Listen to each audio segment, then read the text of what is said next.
what up, man? I'm glad you listening, yo. Go ahead, put your cups down and turn your volumes up, man. We on the Jesus and the Hoop Talk podcast. We on the Jesus and the Hoop Talk podcast. Jesus and the Hoop Talk podcast.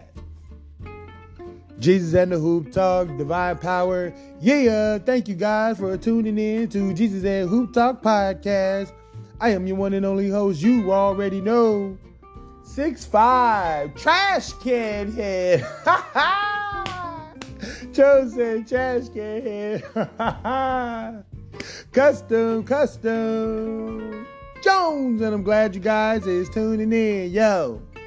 So have you ever been listening to some music, hip-hop music, or watching like a hip-hop music video of some sort, and you happen to see or hear the lyrics or something along the lines of scissor, double cup, purple drink, lean, drinking lean, Texas tea, pulling up, I'm sipping, somewhere around those lines, purple drink, all those analogies, those different slang terms were used to describe a specific drink. And I want to talk about this specific drink for a second. Let's go.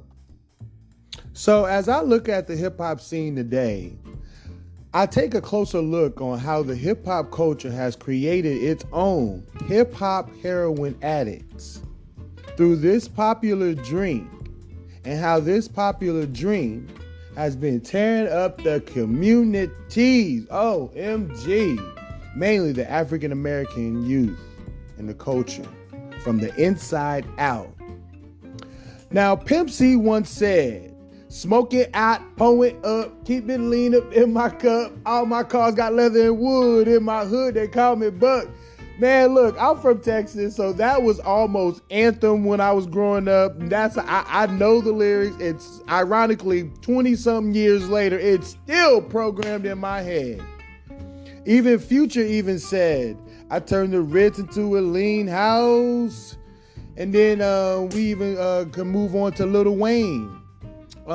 He even had a song that was like, "I'm out in the studio with me and my drink, me and my drink." Come on now, he in the studio talking about a drink. What are these custom?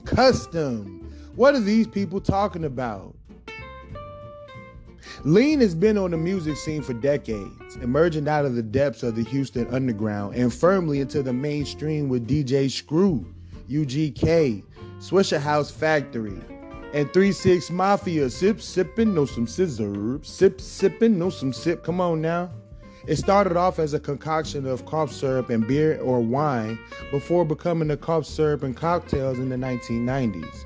Slowly, Lean, purple drink, spread it out from Houston scenes to the neighboring states, and it became American hip-hop's fad that's still filling up the double cups around the world today. But it's never been quite as widespread as it is now. You know what I'm saying? This sugary drink is rotting the hip-hop scene from within, and even becoming a huge popular drink among the very young fans that listen to the rappers that's promoting this drink. Before we go any further, man, what's inside of the cup of lean? Come on now, you see all these people with the double cup. He got purple lean. Sometimes you will see like a light red color. You can get like a light green color. You can change the color depending on the flavor. Come on now. But what's inside of this cup of lean that makes it so powerfully destructive? And better yet, why are these artists still promoting this? Well, at the surface level, the ingredients list is pretty simple. It's just cough syrup and a soft drink at the surface level. It's almost a sweet served up in a different variety of the flavors. And if you really want to get fancy I heard from some people down in H-Town, you drop a couple Jolly Ranchers in there, man, you really going to impact something. Come on now, custom. This is what I heard. But let's look at the fine print, and things will get a little bit more interesting.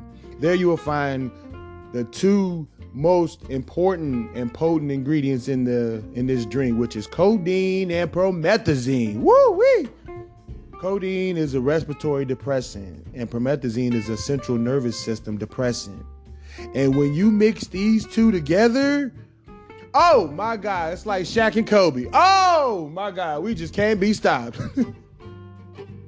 But this is what makes it intensively addictive, is these two ingredients.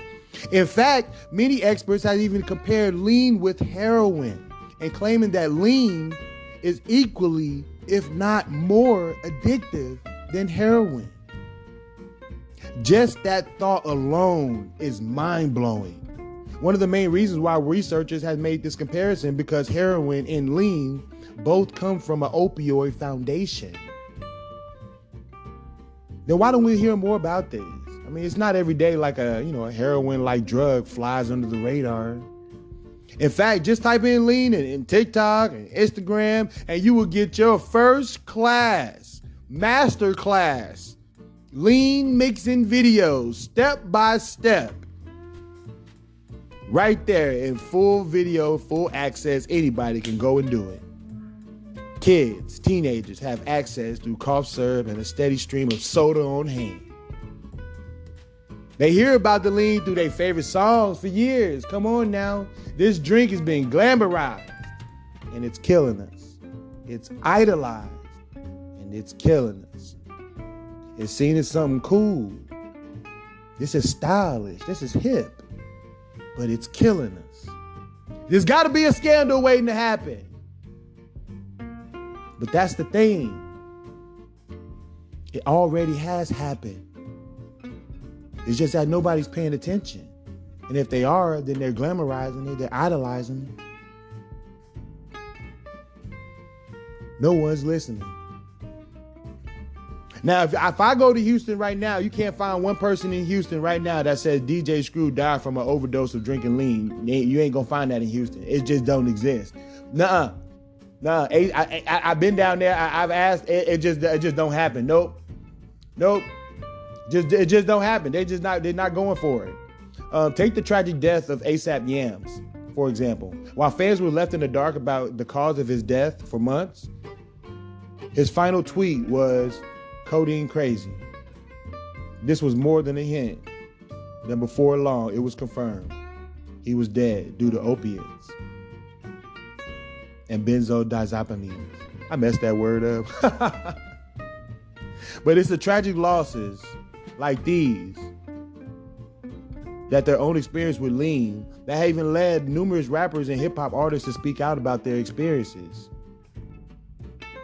And I'm telling you, you got to understand, you don't understand how powerful this drink is. And there's still to this day, people and artists and rappers are still promoting this drink, and it's killing us.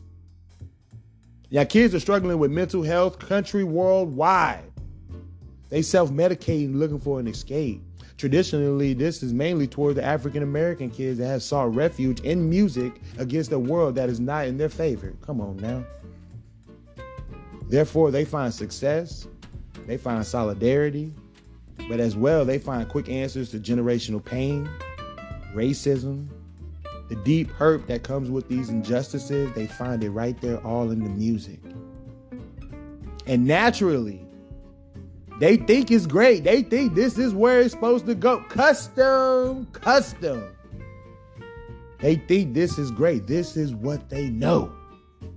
So they even sing about it, and they parade it. They glamorize it. And perhaps without even knowing it, they pass the torch of lean and drinking lean down to the next generation without even realizing. Man, we on the Jesus and the Hoop Talk podcast. We on the Jesus and the Hoop Talk podcast. Jesus and the Hoop Talk podcast. Jesus and the Hoop Talk, Divine Power, and your boy is signing out, man. I'm out.